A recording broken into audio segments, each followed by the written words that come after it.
Hello everybody, it's Larry. Welcome to today's video. And last time we left off, we had just gotten introduced into FamilySearch.org. We'd created an account there.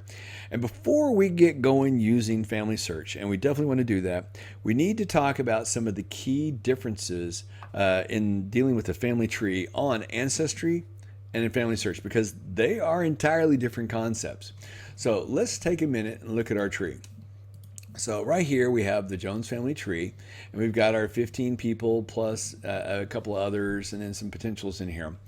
Now this is our tree, and this is the concept. We're the author of this tree. I can add people, I can delete people, I can change the information here however I want. Okay, it's my tree, it's your tree. But if we were to come over here to Family Search, it's different. Now, I do my family tree here. We don't have a tree yet. We're going to build the tree, but we're going to be intersecting. See these numbers here? These are the identifiers for the people. So this is an identifier for me. So if I'm going to add a father, I'm going to come in here and I'm going to put Larkin and then last name Brown. And we have our information from over here. Actually, sorry, I was doing the wrong one. It's Joe Bob Jones. Sorry, I forgot we were dealing with family number 2. Joe Jones. And so 1941, and so male, living, and then birth date 1941. And so I don't know if we had a location listed for, no we didn't. All right, so we're going to come in here, we're going to put Joe Bob Jones, create person, because they don't have a person in there. All right, so now I'm going to come up here and I'm going to add father, and I'm going to do the Calvin Jones. Okay, so we'll do Calvin W. Jones, Calvin Jones, and it's a male. He's deceased. We're going to do a birth and death date for Calvin. It was 1909, and we found it in some of our data, but we didn't put it in there in the finder grave. So we're going to put 1909, and we'll enter that. And do we have a place for him to be born? Do we have Arkansas? Okay, so we're going to put Arkansas. Arkansas, United States, and we'll put there. And it says we're not able to find anybody, so it's going to create a person. And we're going to come again, and we're going to put Charlie in there. So hopefully we'll hit a Charlie here. So we're going to come up, and it's already noticing some things that we need to check. All right, so if it'll expand this out, we'll add somebody here. Waiting on the website to respond. Yeah, it's not thinking. Maybe we have to refresh our page here to get it to think again. There we go. So we're going to add the father to Calvin, which is Charlie J. Charlie Jones. No, it's not Charlene. Charlie, okay. Male, deceased, and it was 1879. So we actually know the date. So it's actually this date. So we're actually going to copy that, paste it over in here. And do we know a location? Yep, Greene County, Arkansas. We're going to put Arkansas for now because we're wanting to just make sure that we connect to somebody in the tree. Death date, we're going to put here. And again, we'll also put Arkansas.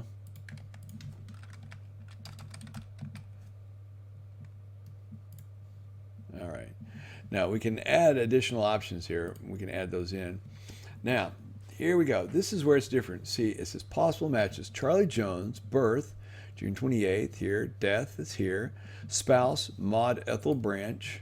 Okay, Charlie Jones, Maud Ethel Branch. All right, so we've got our match here. So we're going to add this match. Okay, we're going to select the couple. It gives us just the person that we were typing, or we can just bring in both of them at one time. So we're going to say, hey, give me both. So when we do this now, something on their page doesn't like scripts, so it keeps breaking. So now, look, it's added both. But look at all this information. We don't have to enter all this. So now it's created this huge tree for us based on what's there. So let's take a look at our family tree. Let's see what we've got. Let's go back to our tree and look at it on Family Search. Boy, it just does not. Something on their page is really breaking scripts today. So we're going to click on tree. It it doesn't want to do that. So maybe if we go to another page, it'll let me click on tree. There we go. Something on that one page. So let's look at a different view. So this is landscape view. There's the fan view. Look at what it's done here. That's out all these generations. So we put in ours, we put in Joe, put in Calvin, and then we got that hit on Charles Joseph. Look at all this additional information that we've gotten.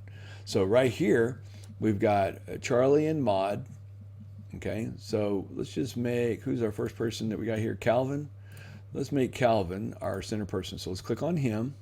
Okay, and let's say view his family tree. So it's going to put Calvin right here. So we've got Calvin, Maud. We don't have any parents for Maud.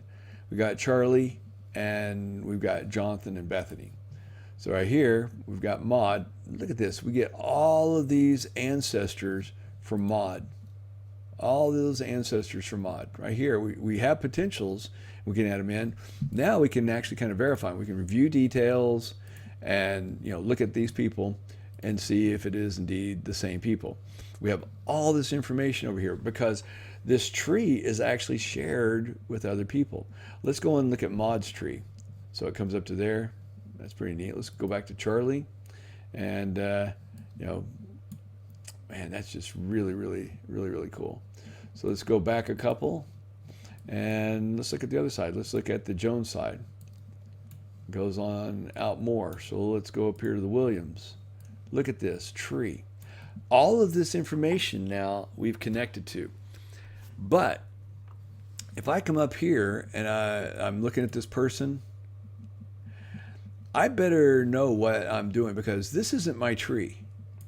The biggest conceptual difference between FamilySearch.org and Ancestry is this is my tree. I can delete, I can add, I can come right here and go to quick edit and then just says about 1849. I can take that out. Okay, I can delete any of that information. I can add any of this information. It's my tree.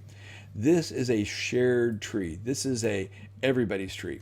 Other people have put this in, and the concept is you eliminate the bad trees by having a singular tree that everybody works from, and that everybody just kind of dukes it out in making sure that the information here is accurate.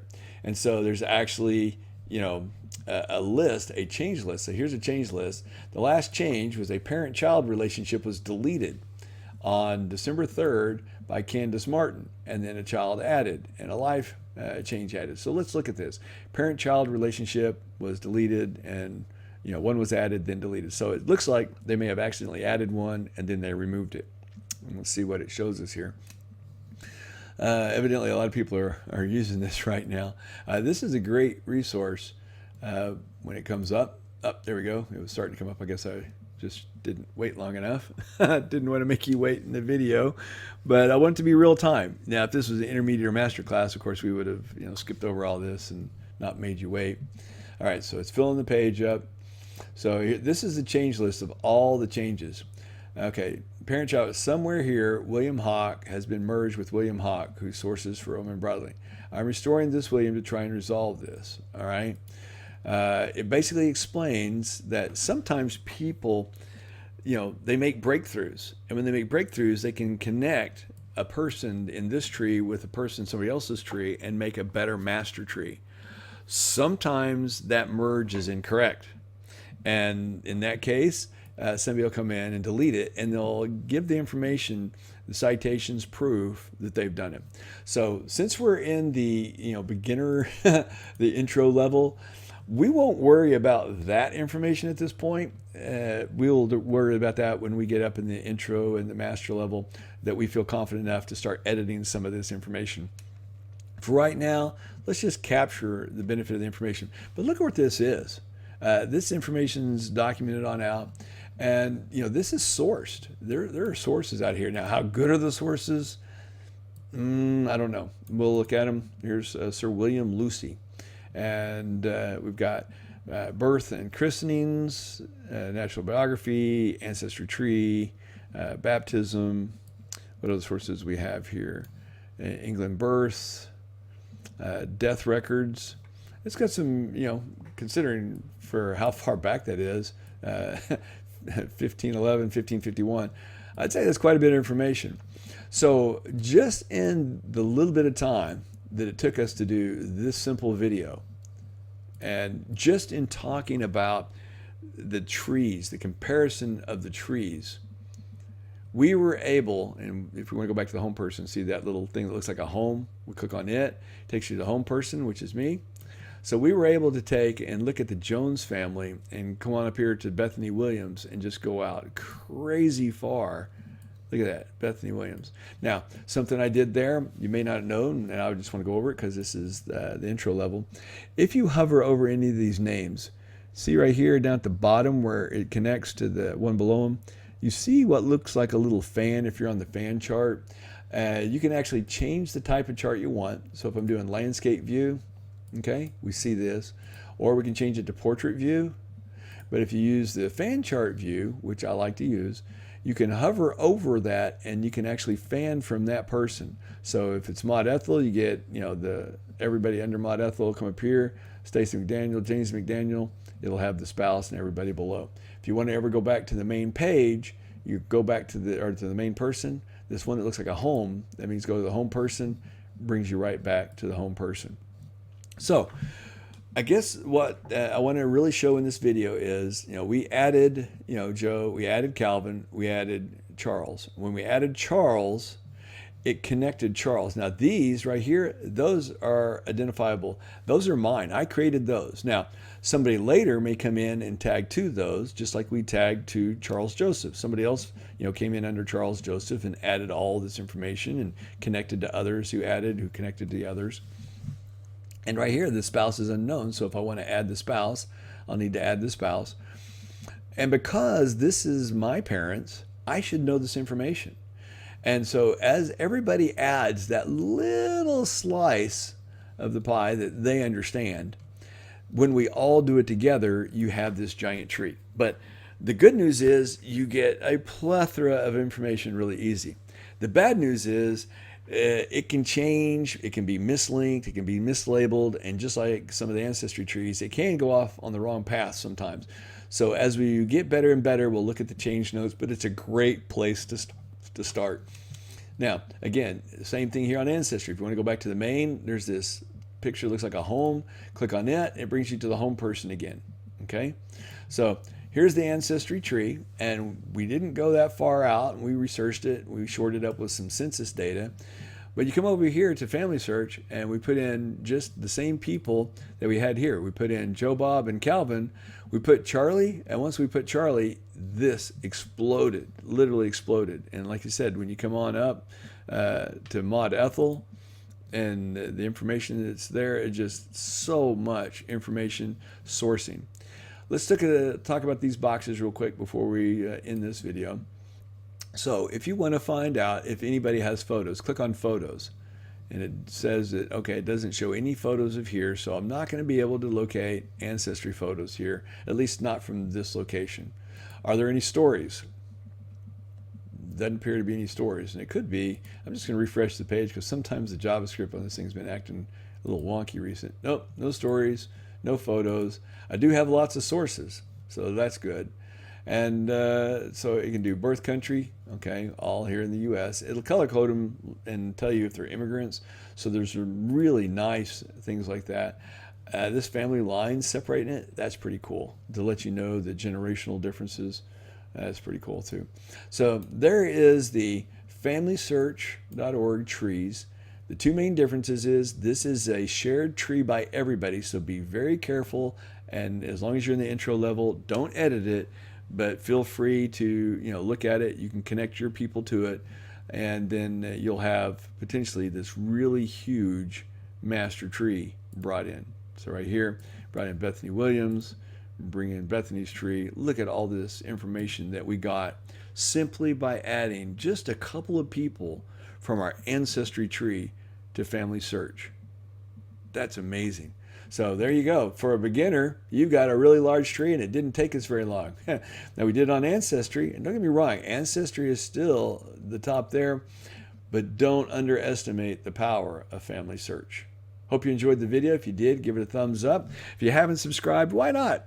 It doesn't cost anything. Click the subscribe button. Click the bell notification. Be notified as soon as the next one comes out. If you find these videos helpful, consider supporting us on Patreon. Even a donation support of $1 means a lot to keep these videos coming to you and to helping other people like you learn a little bit more about their genealogy. I appreciate you for listening. Thank you, and have a great day.